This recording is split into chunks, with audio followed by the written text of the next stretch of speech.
There we go. Woo! We're live. Okay. Welcome to the launch of Floridian Nights, Lance Ringel's new novel, and he's joined by his partner, Chuck Muckle. And we're very excited to have them back. We've hosted them both for a couple of events for Flower of Iowa in our former space on Hester Street, Lower East Side, and then in our current space. And who is the our? Our is the Bureau of General Services Queer Division. So my name is Greg Newton. I'm Donnie Jokum. And we are the co-founders of the Bureau of General Services Queer Division. In the Bureau, we like to say, is a government agency for a government that does not yet exist. And the service we provide is holding a space for queer books and queer culture. So we actually have a physical space. Our store is located inside Manhattan's LGBT Community Center on 13th Street, and we are happily open again. Our hours are Wednesdays through Sundays from 1 to 7. So please stop by and see us. So we are a bookstore, but we also have art exhibitions. Right now we have Paul Moreno's show, Problem Areas, which is up through the end of February. So there's a lot going on in the space, and we're actually going to be starting with in-person events again next week. So I will put our website in the chat and you can see that. And I'm also going to link to Lance's book, which you can purchase from our online store. Actually, you can purchase both of his books from our online store. But let's get started. I'm going to introduce Lance and Chuck, and then we will start the reading. They're going to be reading different sections from the book. Like I said, if you have a question during the reading, feel free to put that in the chat function. And when they take a pause, I can ask it. So let's get to the bios. So Lance Ringel's debut novel, Flower of Iowa, an epic love story between two soldiers in the First World War, won book awards spanning multiple categories. His recently published second novel, Floridian Nights, is a generation gap romance set against the backdrop of the 1980s AIDS epidemic. Ringel's works for the theater include the plays In Love with the Arrow Collar Man, based on the true story of famed illustrator J.C. Leyendecker and his lover Charles Beach, and the current production Flash Frozen, also based on true historical events. And Chuck Muckle, director, playwright, actor, composer, directed In Love with the Arrow Collar Man and Morning Becomes Ridiculous at the New York New Works Festival. MBR was previously chosen as one of 4 finalists in the Manhattan Theater Mission's second annual musical showcase, where it won awards for Best Book, Lyrics, Actor, and Actress. He appeared in the national tours of South Pacific and Camelot with Robert Goulet, the Eastern tour of A Christmas Carol with John Astin, and was in the feature film The Night Before with Seth Rogen. So please welcome them both by visibly putting your hands together so we can all see it. And let's get started. Okay, thank you, Greg and Donnie. It's amazing to be with BJSQD for the third time, first time virtually, and hopefully next time back again in person. But we really appreciate it. You were kind of early venues for us for Flower of Iowa, and it went on to win a Passel of Honors last spring, including being a finalist for the Lammys. So we owe it partly to you. Thank you very much. And we hope everybody will support the bookstore. If they haven't bought the book yet, buy it here. Yeah, what Chuck and I would like to do, oh, and I should mention one other thing, or my publicist will really get on me. We actually have Flash Frozen coming to the stage in March at Theater Row. We have cast it, and we are about to start rehearsals. So COVID willing, we will be doing that. So again, we are reading 5 sections, which sounds like a lot, but it isn't, I hope, from Floridian Nights, my new book. We're going to read 3 shorter ones first, and then we'll pause to take a couple questions that you might put in the chat. And then we'll read a longish section, which we hope particularly may amuse you. And then we'll take some more, and we'll close with another section that's relatively short. On mute. Do you hear anything? No. Make any difference? Yeah, you want to mute, June. Are you muted? Okay. Anyway, so we'd like to start just with the very beginning of the book. And we think it's self-explanatory. Part of the reason we chose to do it the way we're doing it is much of the book is either in the head of the protagonist and therefore in the narration, or he is in fact speaking. And so it's hard to distinguish that in the reading. So lucky me, I'm married to a really good actor. So Chuck will be reading Gary, the character's voice, and I will be reading And the a whole narration. lot of others. Yes, amongst, and then we both take other voices, but I'm really relying on the talent, in my household, our household. So anyway, I think we're ready. So we're going to start with the very beginning of Floridian Nights. New York, August 1988. The storm was a dandy. From his office, so many stories up in the World Trade Center, Gary Gaines had watched the hot summer sky transform itself from an incandescent blue to a deep, deep gray. Now the wind had picked up, and sheets of rain were blowing above, below, and around him. Standing in front of the floor-to-ceiling window and looking straight out gave him the once curious, now all too familiar sensation of being totally adrift. And the Trade Center, this seemingly stalwart landmark, wasn't helping any. Though it was scarcely 15 years old, the building creaked like a haunted house, and the sense of sway, especially if you stood close to the glass, was pronounced.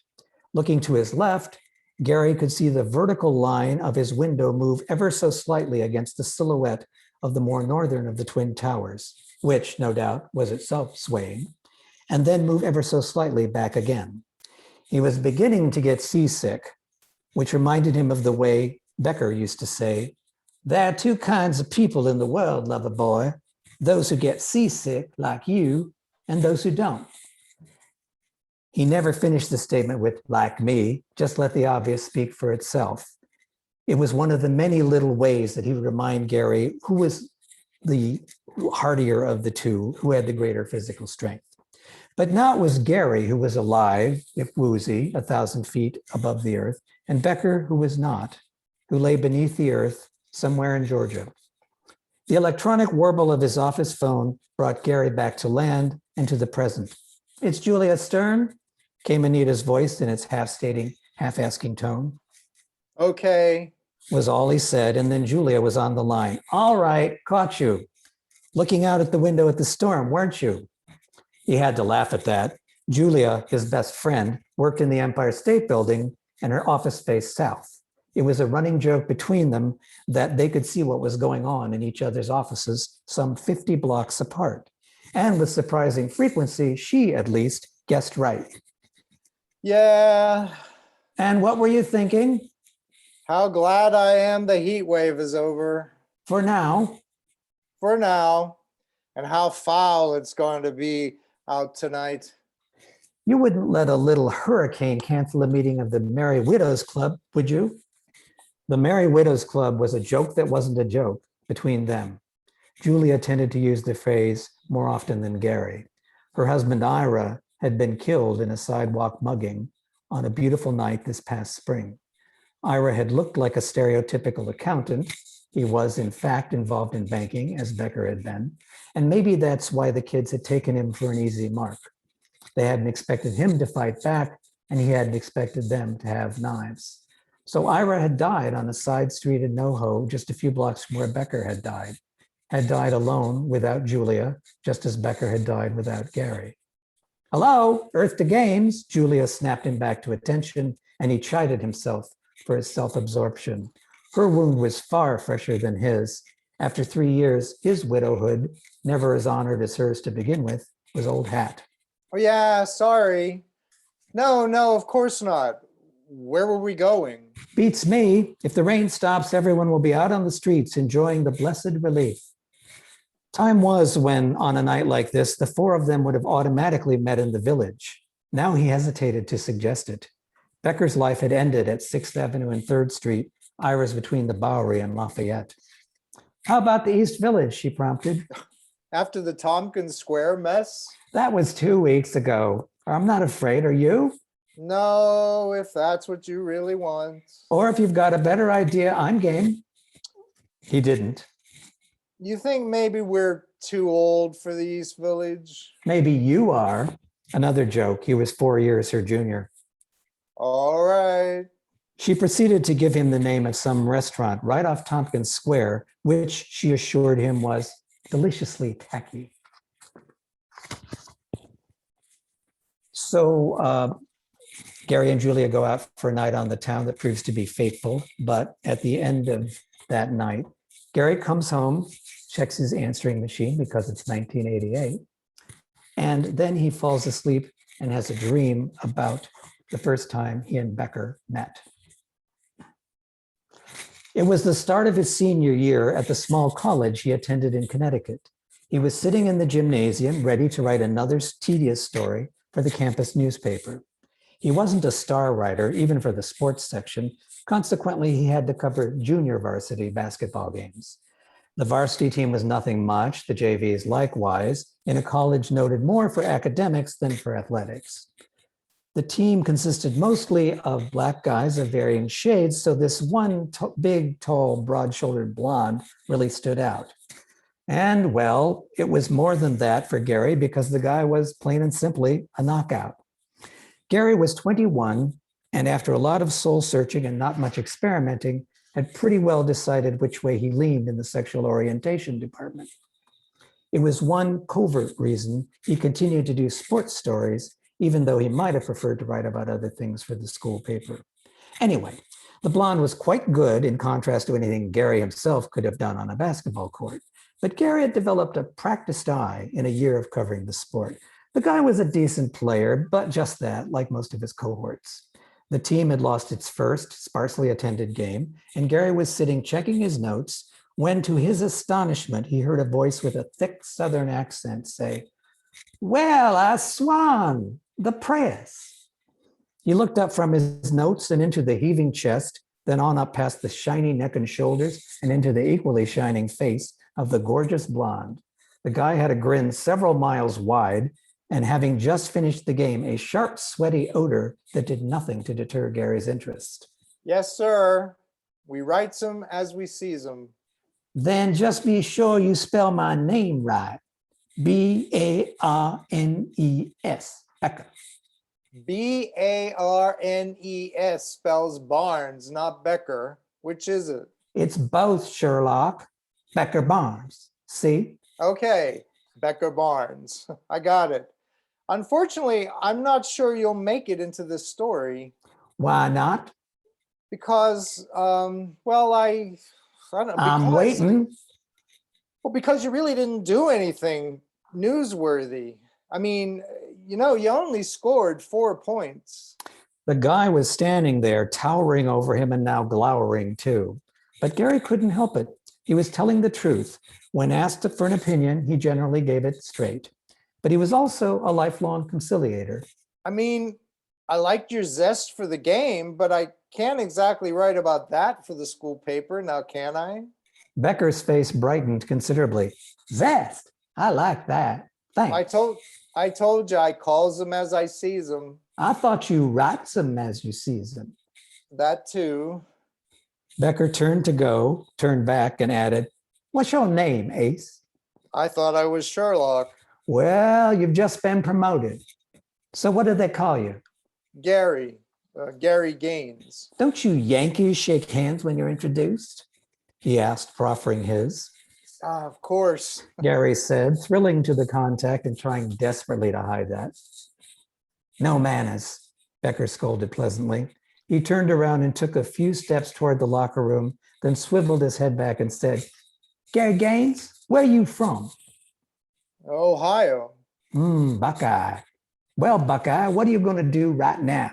Go home and type up your notes?" Gary's pulse quickened.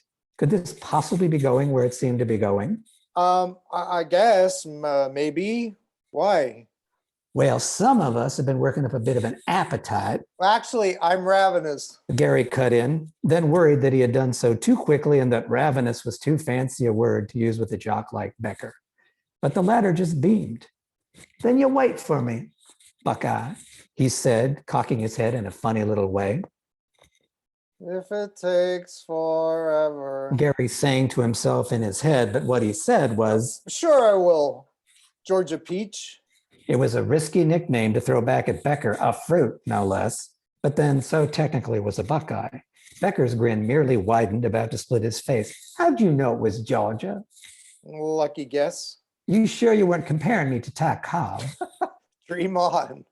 Becker turned back once again in the direction of the showers, and Gary was afraid he'd blown it with that remark. But the blonde spun around yet again and said, so you wait. Go get dressed already. I said I'd wait, and I'm hungry. Uh-huh. Throatily, Becker added, you don't mind if I take a shower first, do you? Gary, now in palpitations, answered, That'd be nice, actually. So the first night that he goes out with Julia, he goes to a restaurant in the East Village and meets, in interesting circumstances, which is all we'll say right now, a waiter named Rick, who's considerably younger than him. And he's just been out and run into Rick in a very crowded bar in Greenwich Village. And after a series of misunderstandings between them, they finally get home, and Gary gets in the shower because part of what got Rick to notice him was when Gary got beer spilled all over him. So they're back at Rick's apartment in Tribeca in New York. And we're back in the present, which is 1988. As he stood under the hot spray, letting it wash away the beer smells, Gary thought about the few people, 4 to be exact, who had come home with him in the time since Becker had died. While these encounters had been illuminated by the white heat of lust, all of them had involved men of his own generation, and a certain kind of tacit etiquette had prevailed. Gary had always been aware by the time the evening was over, if not sooner, that he wouldn't be seeing the guy again. This was different. He couldn't understand the rules, figure them out with this youngster. Gary carefully picked out a pair of well-worn jeans, a t-shirt, and a lightweight sweatshirt emblazoned with Georgia that Becker had given him. As he pulled on his sneakers, he glanced at the clock. 1:57 a.m. He was crazy for doing this. As he walked back into the living room, he immediately sensed a change in Rick's emotional temperature, though he couldn't put his finger on it. The young man was staring intently at a collection of pictures and mementos of Becker, which Gary kept in one corner. Gary walked over to him, but stopped short of touching him. Rick turned to him with an odd look and said, you said Becker died of a heart attack, but he looks so young. It was a shock to hear Rick say Becker's name.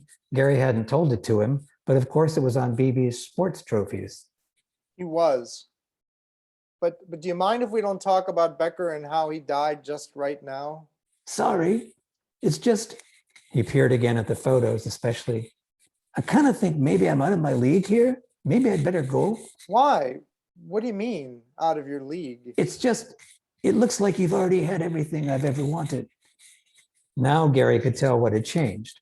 Rick was intimidated, even awestruck by the evidence of his relationship with Becker. He chose his next words carefully. It was everything I ever wanted, too, Rick, but I don't have it anymore. But you'll always have it. Yes and no. He looked, really looked, at the kid for the first time that evening. How old are you anyway? 22. He answered, striking a defiant pose, which Gary found endearing. What about you? I'm 35. Did you think I was younger? No, not particularly. Rick, I don't want you to leave. Honestly, why don't you sit down? He assumed a thoughtful pose, then said, okay. He chose a chair, and when Gary opted for the couch, deliberately turned it around backwards to face Gary over the top of the back. Where are you from, Rick? A little town called St. Trier, Minnesota. Huh, never heard of it. No one has. It's a farm town on the Iowa border. So how did you get to New York? I took a bus. God, the kid was literal. That's not what I meant, but since you mention it, a bus? Yeah, change it Des Moines, change it Chicago. It took a couple of days. Why didn't you fly? Because I couldn't afford it, not even the Amtrak. Hmm. Well, would you like something to drink? Gary asked, remembering he'd been accused all night of lacking manners. You got any juice? Orange. That's fine. As Gary rose to get it, Rick added, do I get to ask you any questions? Yes, but not yet. So, how long have you been in New York? Since April, 4 months. Why did you come here? I'd never lived anyplace else. But New York? Quite a jump, isn't it? I'm a singer too. Another singer, actor, waiter, Gary thought. Broadway? No, rock. Worse yet. Isn't the rock music business really in LA? I also definitely feel like New York is a better place than LA to be, gay. Well, I don't know about that, but I'm sure you didn't get much action in St. Trier. Rick took the juice from him, but looked put off. Well, now what's the matter? Why do guys your age always talk like that? Action, sheesh. Well, excuse me. No wonder we're in the trouble we're in if that's all you guys ever did was look for action. What a little prig, just like the rest of his generation. It's thanks to us sex maniacs that kids like you were able to take being gay for granted. Don't call me a kid. Don't class me with you guys. First of all, you didn't know those guys. And second, I was monogamous before it was fashionable. Remember? Tell me about him. Back to Becker. What is this? I feel like I'm being upstaged by my long lost lover. You are. That makes me a little uncomfortable. I don't quite understand what's going on here. What would make you more comfortable? What a ridiculous scenario. Why was he the one asking that in Gary's apartment? Getting no quick answer, Rick offered his own suggestion. Want to cuddle? As I recall, you hug really good. Yes. Yes, I would like to cuddle. Okay. Rick bounded out of the chair, and only then did Gary notice he was in his stocking feet. He must have slipped out of his sneakers while Gary was getting the juice. Still in one motion, he flopped down onto the couch and put his arms around Gary. Better? Yeah, much. You could hold me too, Gary wrapped his arms around Rick, a comfortable fit, and Rick sighed, in a way that sounded strikingly like Becker. So those are our first three sections. One of the things people tend to ask as they start to read this book is, how come it's called Floridian Nights? Believe me, it gets to Florida, but the first half of it is set in New York in 1988. I don't know if there are any questions in the chat.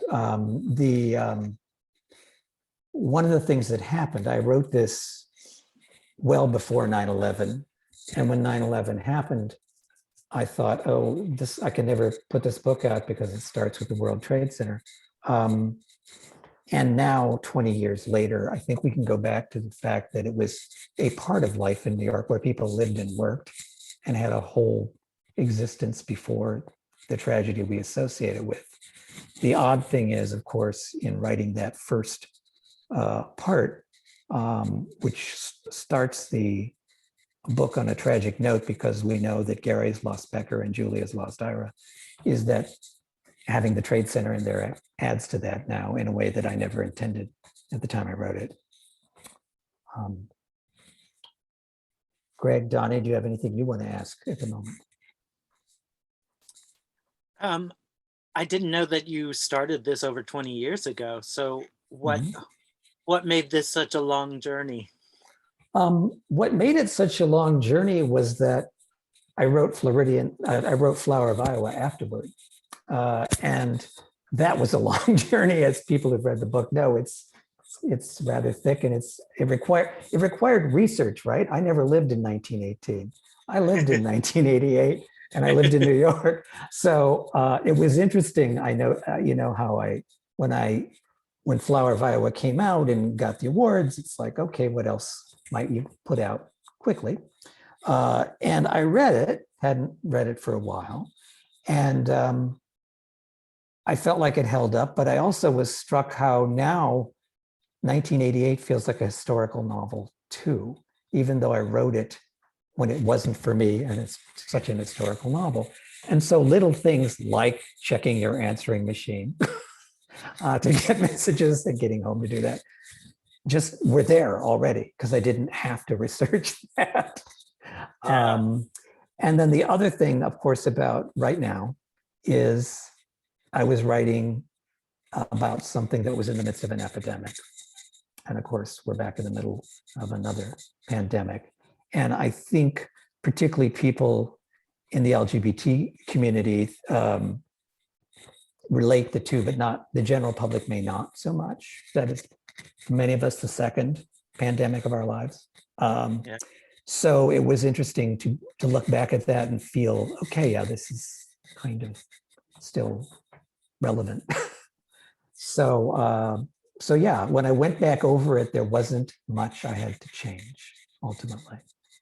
Oh, And for me, the parallels that I wouldn't have even thought of between 1918 and 1988 were more, which of course 1918 on top of a war had a pandemic. Yep. right. And a really bad one. That, yeah, it all sort of came together and seemed like a logical follow-up after all. So- Right. That makes so that's sense. why. Yeah, so we'd like to lighten the mood a little bit, I hope. Because it starts that way and then you meet Becker and you meet Rick and they have a stormy relationship. We'd like to jump to a rather longish section. I want to point out as a writer that first of all, when you cite music in a written book, you can only mention the title unless you've got the permission to do the lyrics. But since nobody had to pay to be here tonight, we're going to put back in the lyrics that I had to take out when I published this. Most people who've lived through this time probably start hearing the lyrics in their head as soon as they see the titles anyway. 3 points about the plot. We're moving forward. Rick and Gary have had a up and down. And Rick has been in New Jersey with Julia, who'd like to try suburban living, meeting with a well-off couple that were in the restaurant the same night. He and Julia went and he met Rick. And you'll hear Gina and Laurel mentioned. Gina and Laurel are a lesbian couple who own the restaurant where Rick works. And it's important to this chapter to know that in one of their stormy meetings where Rick suddenly showed up at Gary's apartment, Sentimental Lady by Bob Welsh was playing on the radio. And Rick saw that Gary's very upset and Gary said this was our song, mine and Becker's. So those are the only facts you need to know. The rest of it is going to plunge you into a world some of you may recognize and the rest of you hopefully enjoy. Okay, somebody's asking me to stop making a scratchy noise. It's probably my chair, so I'll try not to make it so squeaky. Okay. He found the place, a dungeon-like basement, a couple of blocks southwest of Tompkins Square. He arrived promptly at 10:30, but of course the joint was practically empty and no one was anywhere near what appeared to be the stage. Some 14 years after moving to New York City, Gary still hadn't shaken a tendency to promptness. The 1 or 2 times he had deliberately arrived late for something, it had naturally started on time.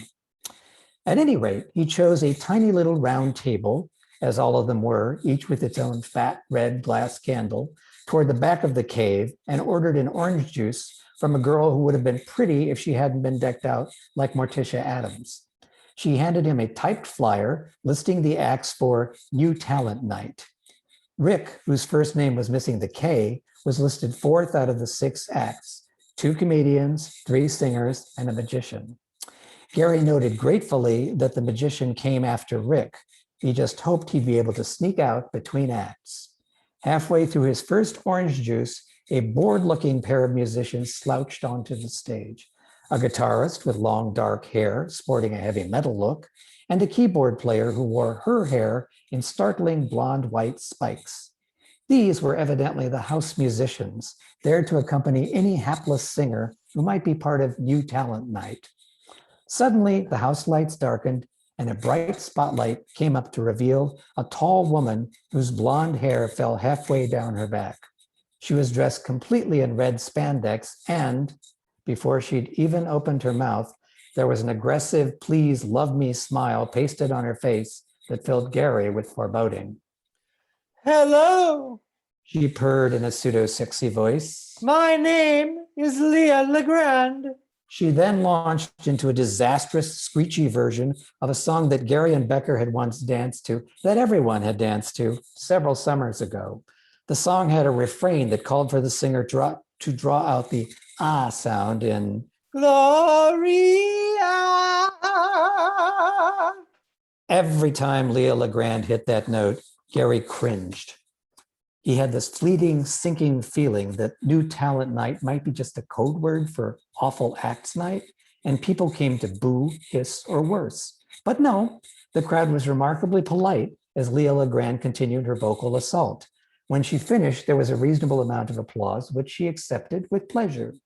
Gary's relief at getting through Gloria was short-lived.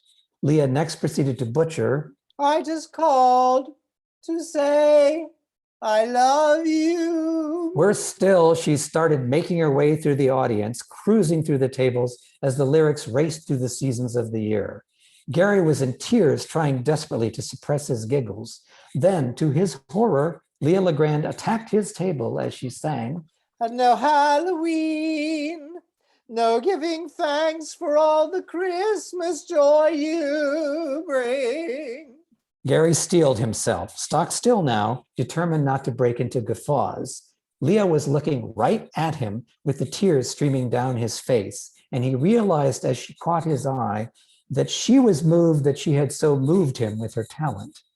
She strode mercifully on, brought the song to a dismal Hollywoodish climax, and threw kisses to the audience, one seemingly directly at Gary. She was abruptly replaced on stage by the next act, a creature with a walrus mustache named Al Wolf, who told jokes nonstop for 5 minutes about his ex-wife and his girlfriend. Each punchline was so weak that Gary couldn't remember it as soon as it was out. Applause was light, even though the house was now nearly full. Al ceased trying to ingratiate himself and spat out the none too original line, Thank you for your inattention. to close out his monologue. What an ordeal this has turned out to be, Gary thought. At that moment, just before the lights dimmed for the next act, he heard a female voice softly calling his name. He glanced up ahead a couple of tables, and there were Gina and Laurel, just seated and smiling and waving in an unexpectedly friendly fashion. The next performer was listed as Lorna McAuliffe. She proved to be not a Scottish lassie, but a large, light-skinned black girl in a plain white dress. When she opened with her first chords of Oh, happy day. the mood of the room changed immediately. Her voice was shockingly deep and rich, and as Gary looked around, people began to really get into the song.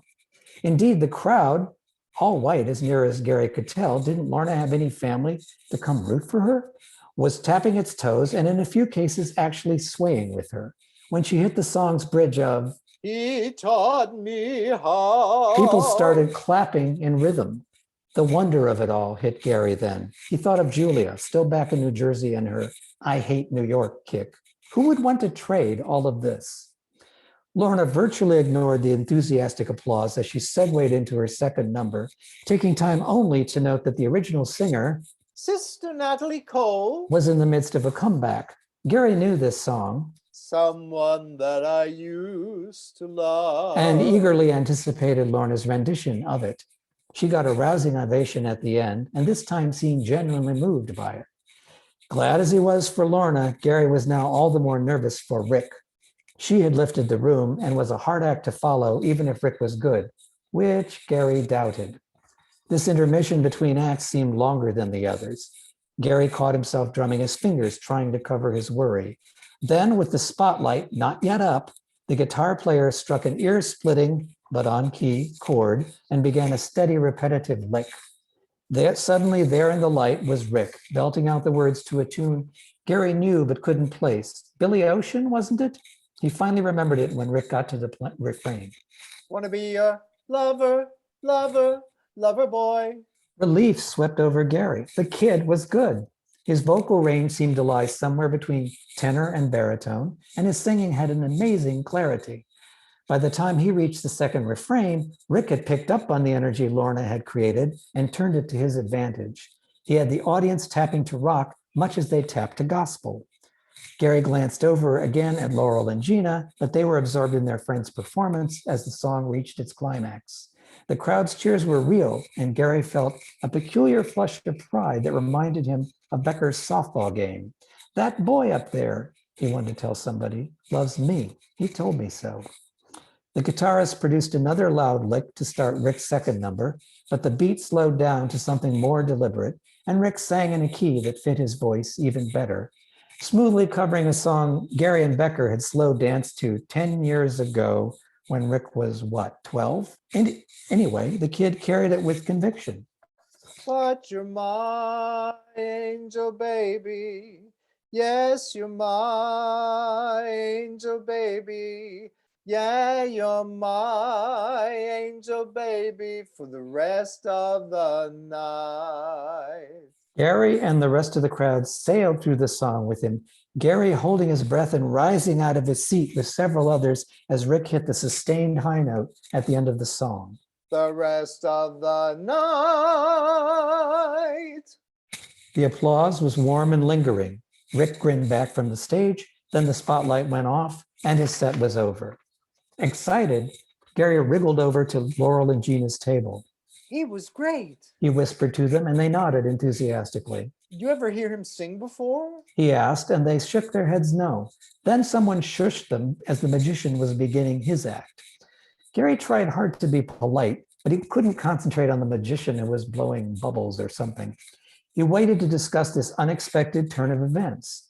The kid could really sing. Gary considered what that would mean for Rick, potentially lots of heartache and struggle and very little money.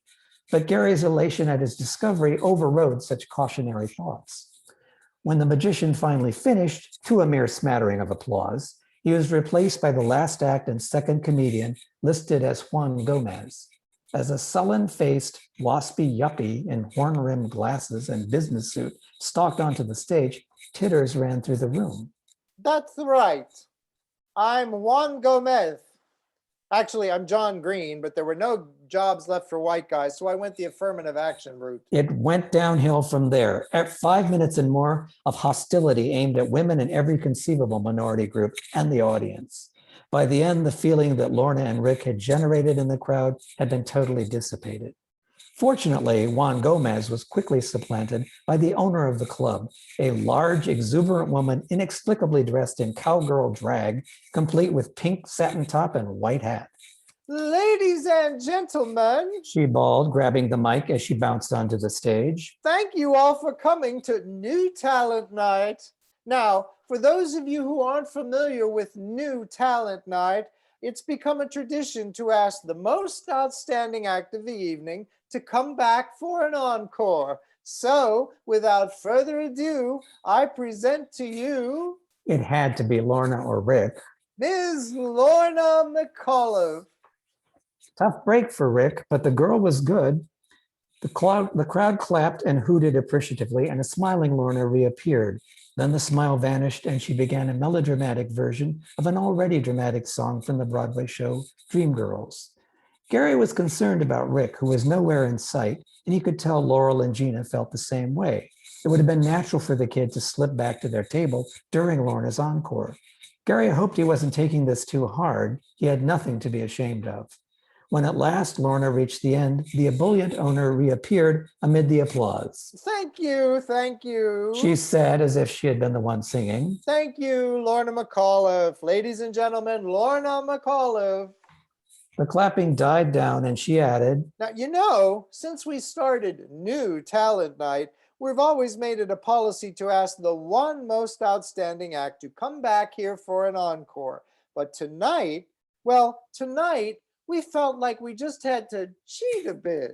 Gary's heart leapt. Could it be?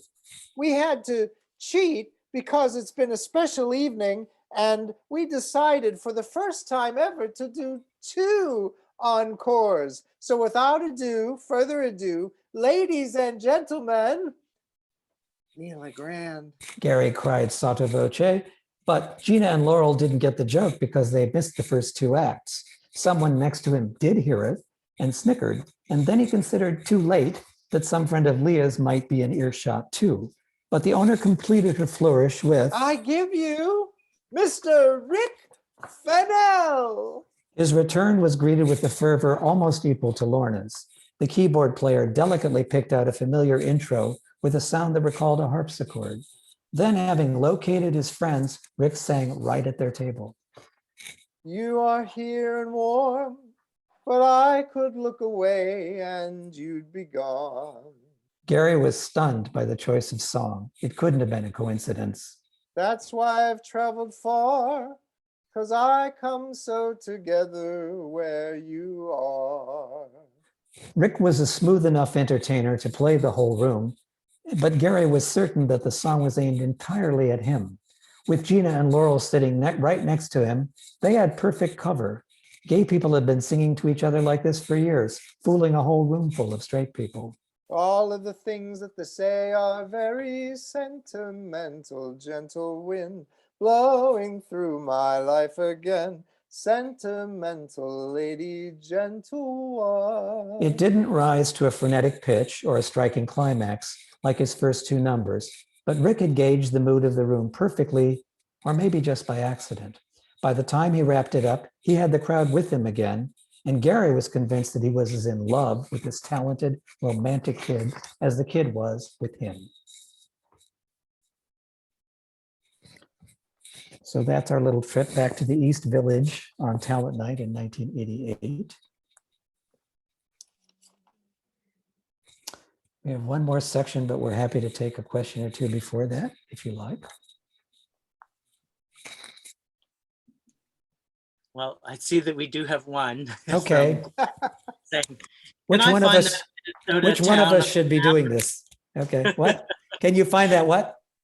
the Minnesota town on a map? I know you No. do Oh, your right. That's No. from Glenn. Lance. That's from Glenn. Thank you, Glenn. No, you can't. It's interesting because when I wrote Flower of Iowa, all those French towns and English towns were real. But when I wrote Floridian Nights, Gary's hometown of New Swiss, Ohio, and the town that's Rick's hometown in Minnesota, and Becker's in Georgia are all fictional. Not sure why I did that, but I did. All right. A fair Anyone question. else has questions? Please put them in the chat.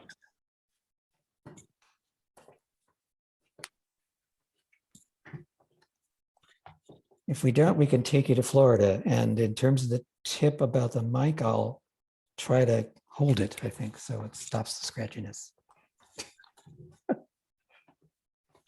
Okay. We'll go ahead and do the last section in Florida.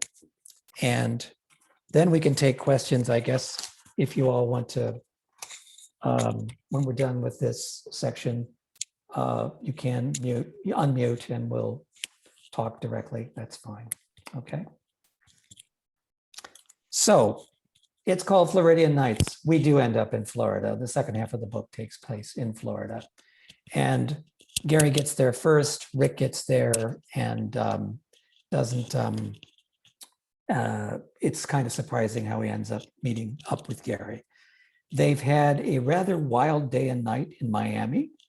And this is at the end of that night, at about midnight.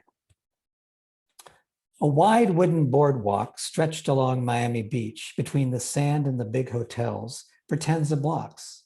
It was well kept and well lit, and walking on it after midnight seemed perfectly safe.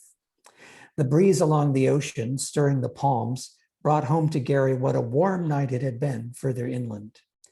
As they walked along, keeping their distance from each other, Gary started to move his arms from side to side, taking in the night.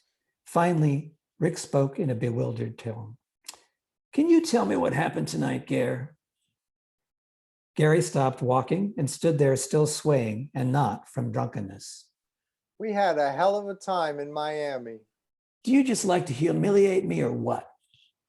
Oh, come on. I apologize for the incident with the lady of the night. And you have to admit, you did help bring that on yourself. So what was that bullshit at the bar? Why did you lead that girl on? I didn't lead her on. I just wasn't going to be the one to tell her we were together. Why not? Rick, you had half the women in that room falling for you. I mean, who knows what would have happened if I'd have told her? Word might have gotten around and then your fan club would have disappeared real quick. You're serious, aren't you? Dead serious about that. I have been since your big night in the East Village. Christ, Rick, you can't tell me that you haven't even thought about it. But I haven't. My career's nowhere near that point. Well, you better start thinking about it. I mean, you're good enough to make a living at this. Good enough to make it big. What did you think? You were going to be the world's first matter-of-fact, openly gay pop singer? He really hadn't thought about it clearly, and now it was bothering him. What did you and Becker do? BB and I worked in banks in New York City, Rick. It's hardly the same situation. You've been thinking about this all along? Off and on. What do you think I should do? I don't know, kid. It's your decision. Why do we have to decide this right now? Gary leaned into him for emphasis. It wouldn't matter if I was sure we were a temporary thing. They were sitting on a bench now, facing out to sea, where a few ships, anchored out beyond the legal limit where they could conduct gambling, twinkled on the horizon. Gary was quite confident that Rick didn't want them to be a temporary thing either. After a silence, Rick said, "How can you feel that way after a night like tonight?" Don't you? I asked you first. Okay. Don't you realize, Rick, how dull and predictable my life has been since Becker died? But you came down here. No, you don't get it. Look at today. Okay, as I see it, this is what has happened to me since I first got to Miami. I took your cherry and the best sex I've ever had in years. Will you cut the superior attitude on that? I really hate that. And you had me with the condom, which no one in my life, not even Becker, had ever done. And it was great. Okay. Then we went to see a movie I wouldn't ordinarily have seen, heard some music I wouldn't ordinarily have listened to. And I liked them both a lot. Then I had coffee and donuts in a place I really wouldn't ordinarily have gone to. Then we went to a bar I wouldn't have ordinarily gone to, where a pretty woman tried to pick me up and everybody was falling all over my boyfriend because he's sexy and a great singer. Then we had $100 misunderstanding with a prostitute. You gave her 100. Oh, it's a literary reference, Rick. I wish you and I had read at least some of the same books. Actually, he thought, I wish you read, period. Anyway, I got caught in the middle of that scene and I almost got arrested because that same boyfriend of mine was so stubborn that he wouldn't let me warn him about what was going on. And he's so sweet and innocent that he really believed this girl just wanted to ride across the causeway at midnight. Rick simply looked at Gary, his mouth agape at this oration. Now here I am, sitting with you beneath the stars on this gorgeous night in Miami. And you're asking me what went wrong with this evening. And I'm telling you, nothing. I admit I couldn't have a night like this every night. But it's been so long, Rick, since I've had anything remotely like it. 2 months ago, I couldn't have imagined it. And you did it. At last, he stopped talking, and the only sounds were the waves hitting the beach and the wind, which had picked up, whipping through the palms. Rick, apparently wanting to be sure that Gary's speech was really over, swallowed hard. God, I love you, Gary. I love you so much. How come? Lots of reasons. Like you show me things I've never seen before. You think this was something special for you?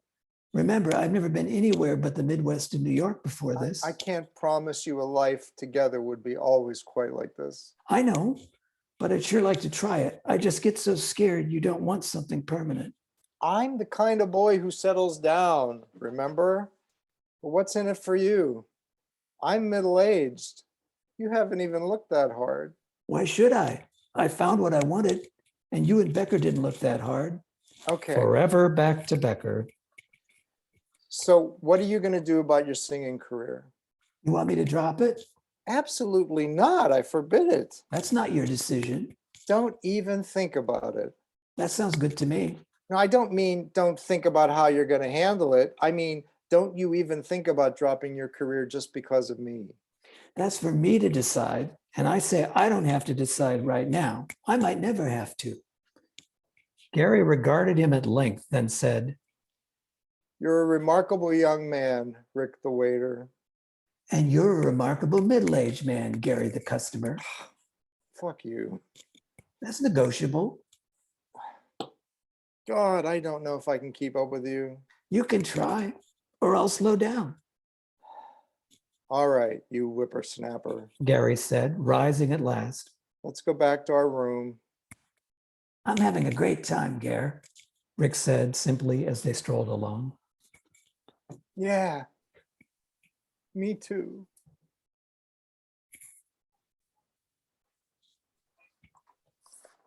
Thank you all very much. Thank you all. Yeah, come off mute and clap if you want to. Yeah, yeah, yeah, yeah, yeah, yeah. Get that real audience feel. Oh We're my here. goodness. Oh my goodness. So yeah, we did a little bit for another Zoom thing, but this is the first time we've done all of that. So bear with us, scratchy mics and all. Thank you, everybody, for taking the journey. Thank you. Thank you. We appreciate that. And if anybody has any questions or whatever. then- Someone's asked about an audiobook. Is that in the works? Yeah. I hear you, Marvelly. I know she's still waiting for the audiobook of Flower of Iowa too. That's great, thank you. And you're right. But oh wow. Well, you're on Amazon with 5 stars. Thank So you. with both Kindle and paperback or hardback. No, Yes, paperback. but we hope people will buy the book through BGSQD if they watch tonight. Of course. But it's still nice to have the Kindle option for people. Oh yeah, yeah. Sure, It's on a sure. variety of e-platforms too, not just that. But thank you for pointing that out. I see we have. Anybody else have any questions or comments?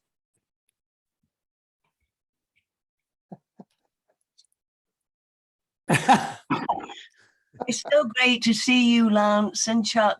Hi, Linda. I felt so long time since I've seen you, and it's like, Oh, we said it's, That's right. yeah, Yeah. we said it's like, I mean, it really is like having everybody here live, even though we're not, and we're here.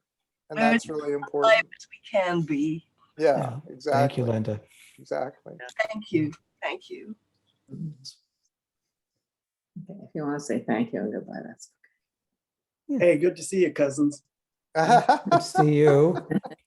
Don't go I looking guess for you could find- don't go looking you for could- Saint Trier. You You could won't find found it. a town called St. Trier, Glenn. Hey, you do your research. I kind of figured there might be. Yeah, I do my research, but I made that particular one up. Well, congratulations. Thank you. Oh, Thank you thanks. very Hey, don't thank me, thank you. What's your next project? Well, as you may recall me saying, the next project is that our play Flash Frozen is coming up in March for a 2-week run at Theater Row on 42nd Street in New York City.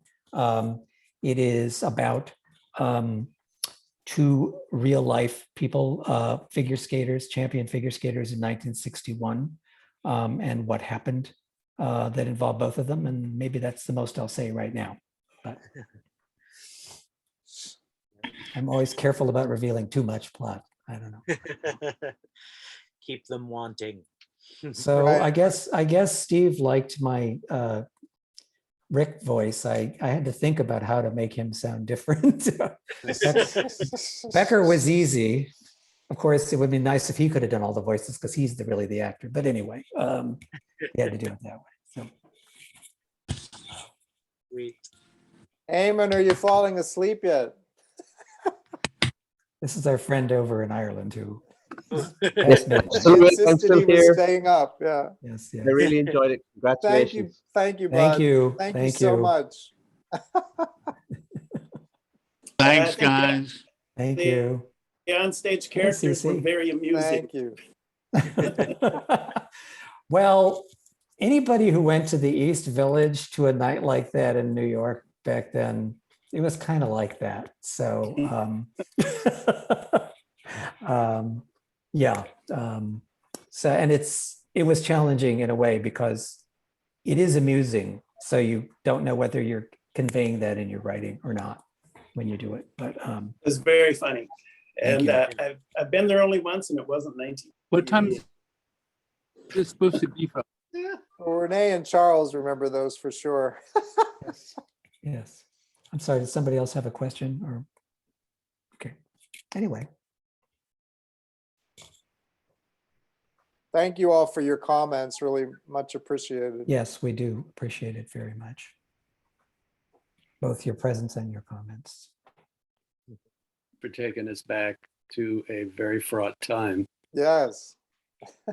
You know, it's history that can be an emotional landmine, and so it's nice to have a guide that I feel like I'm in capable hands of sort of navigating through a time that was really very bleak amid all of the good times. So Thank you, Benny. Yeah, it's like a memory guide. Yeah. Yeah, it's there's a lot of tragedy in the book, but there's also funny moments because that's how life works. But yeah, thank you for that very much.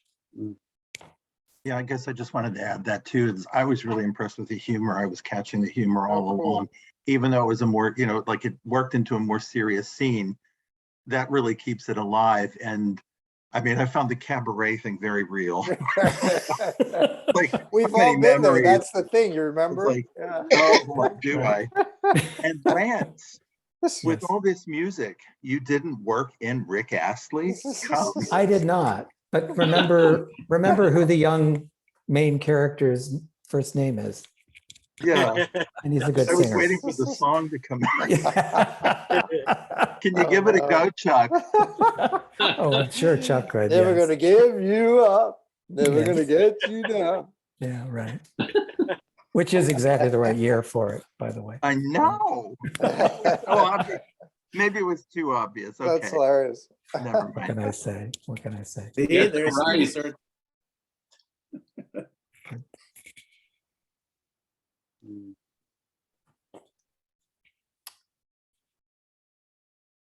Well, again.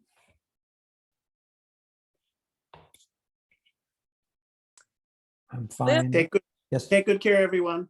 thank you. Oh, thank you. Glenn.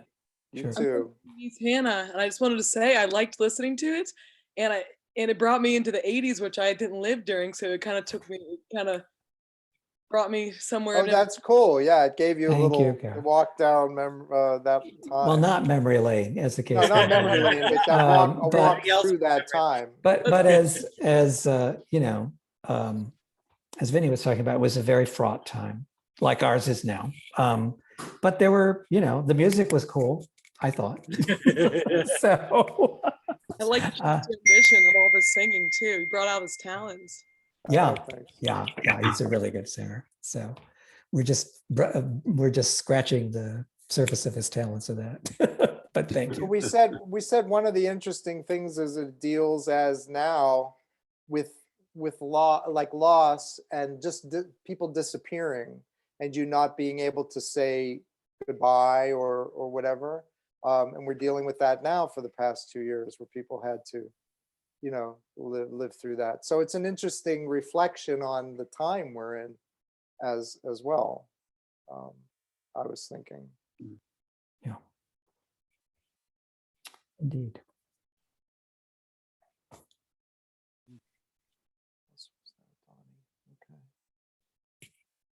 Thanks, So- Donnie and Joe.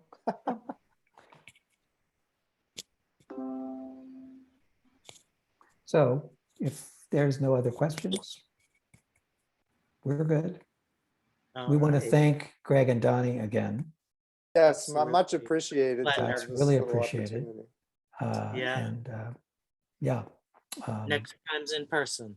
Next Yes. time's in person. That's right.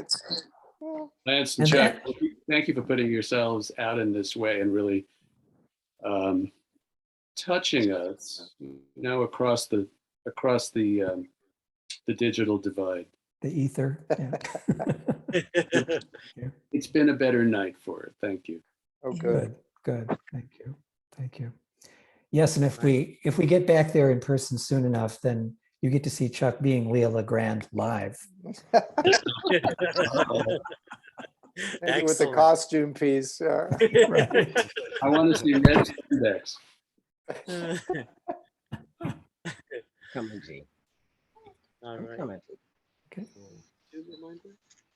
Oh yeah, I will post the recording of this on YouTube on our YouTube channel. So if you know Great. anyone who missed it, Great. Yeah, We we have did have a we couple have people. relatives. Hi, CC. Hey. We have relatives in Europe who were asking. thanks. So oh great, I'll send that to you guys. I'll send the okay. link. Okay, great. All right, everybody. Thank you to Night. everyone who donated and who showed up tonight. It was very special. And we hope we'll see you soon at another virtual event or in the flesh at the And Bureau. if you haven't bought the book, Left. click the link that's with your invitation. There it is. And if you want to, if you Right. want to. Right. Thank Don't you be so that much, aggressive. guys. Okay. Thank night, you everyone. Hi, very Mark and much. Cheryl. Great seeing y'all, Lance. Thank you Great guys. seeing you. Thanks Great everybody. seeing you. Thank you. Really appreciate it. Bye-bye. Bye-bye. Thanks. Good night. All right, GD. Okay. Just reading the comments. I can send you those too. That would be great. That would be great, Okay. actually, because it's hard to catch them all while you're in the midst of Yeah. it. But